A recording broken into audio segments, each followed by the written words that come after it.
Hello everyone, আসসালামু আলাইকুম। সবাই কেমন আছেন? আশা করছি সবাই খুব ভালো আছেন। আমরাও আল্লাহর রহমতে বেশ ভালো আছি। এই মুহূর্তে যেখান থেকে বসে আমার ভিডিওটি দেখছেন সবাইকে ওয়েলকাম জানাচ্ছি আমার নতুন আরেকটি ভিডিও দেখার জন্য।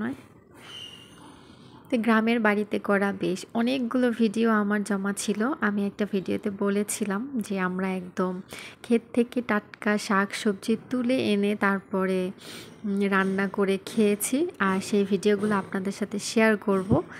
তো আমার কথা মতো আমি সেই ভিডিওগুলোর ক্লিপ একটু আপনাদের সাথে শেয়ার করলাম। এই যে দেখেন কি সুন্দর টাটকা পুঁই শাক আর লাল শাক আমরা ক্ষেতে থেকে যেয়ে তুলে কেটে নিয়ে আসছি।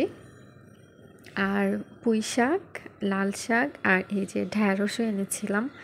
এত মজার সবজিগুলা, একদম চুলায় দেওয়ার সাথে সাথে একদম নরম হয়ে গলে যায়। আর এত মজা যে কি বলবো, একদম কচি ঢ্যাঁড়স দেখেন।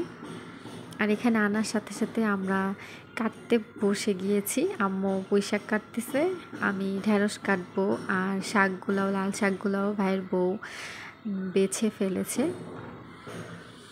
আর এদিকে দেখলাম আব্বু বাজার থেকে মাছ কিনে পাঠিয়ে দিয়েছে। মাছ কাটাও শেষ। এখানে একদম মিলানো নদীর টাটকা মাছ আর হচ্ছে কাজলি মাছ। এই মাছটা ঢাকায় সচরাচর সবসময় পাওয়া যায় না।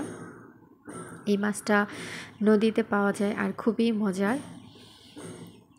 আর এই তো আজকে যা যা রান্না করবে সব কেটে নিয়ে রান্না করা শুরু হয়ে গিয়েছে। এখানে লাল শাক ভাজি, পুঁই শাক ভাজি করে ফেলেছে আম্মু। আর এদিকে হচ্ছে ছোট চিংড়ি মাছ দিয়ে ঢ্যাঁড়স ভুনা করছে। আর এখন হচ্ছে আম্মু মাছ ভুনা করবে, কাজলি মাছ ভুনা। সেই রেসিপিটা আপনাদের সাথে আমি একটু শেয়ার করি। আর এখানে তেল গরম হওয়ার পর আম্মু পেঁয়াজটা ভেজে নিয়েছে, এর মধ্যে আদা রসুন বাটা দিয়ে দিচ্ছে। আদা রসুন বাটাটা একটু পানি দিয়ে কষিয়ে নেওয়ার পর হলুদ ফাঁকি, মরিচ ফাঁকি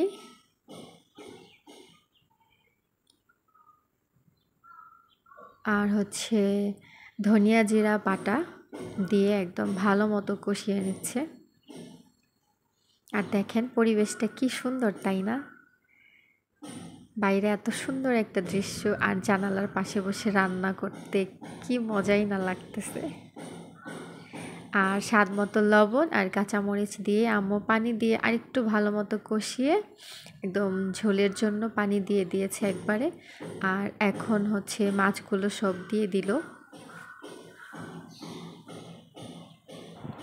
আমাদের কিন্তু রাইস কুকারেই ভাতটা রান্না করা হয়, তো সেটা সন্ধ্যার পরে রান্না করা হবে রাত্রের জন্য।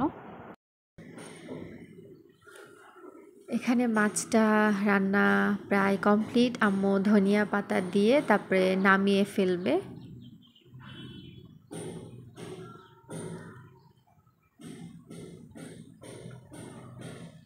আর এই হচ্ছে মাছ রান্নার ফাইনাল লুক।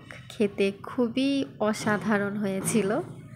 আর আজকে কিন্তু আমরা আমাদের বাসায় ইফতারি করব না, আমাদের নানা ভাইদের বাসায় করব। তো আমি কিন্তু চলে আসছি। সিয়াম আমাকে ভিডিও করে দিচ্ছিল। আমার নানা ভাইয়ের বাসাটা কিন্তু বিশাল বড়, খুবই সুন্দর, অনেকগুলা ঘর। আর এই ঘরটা অনেক বড়, কাঠের আর টিনের তৈরি ঘর, আমাদের দেশের আর কি ঐতিহ্যবাহী ঘর যেটা। নানা ভাই যদিও বিল্ডিং করে ফেলবে, কিন্তু এই ঐতিহ্য ধরে রাখার জন্য এখনও কিছু করছে না। তবে ছোট মামার জন্য একটা বিল্ডিং করা হয়েছে। মামা যখন গ্রামে আসে তখন মামিকে নিয়ে ওখানে থাকে। আর এই তো আজকে আমাদের ইফতারি। ভালো লেগে থাকলে অবশ্যই একটি লাইক করে দিবেন। আল্লাহ হাফেজ।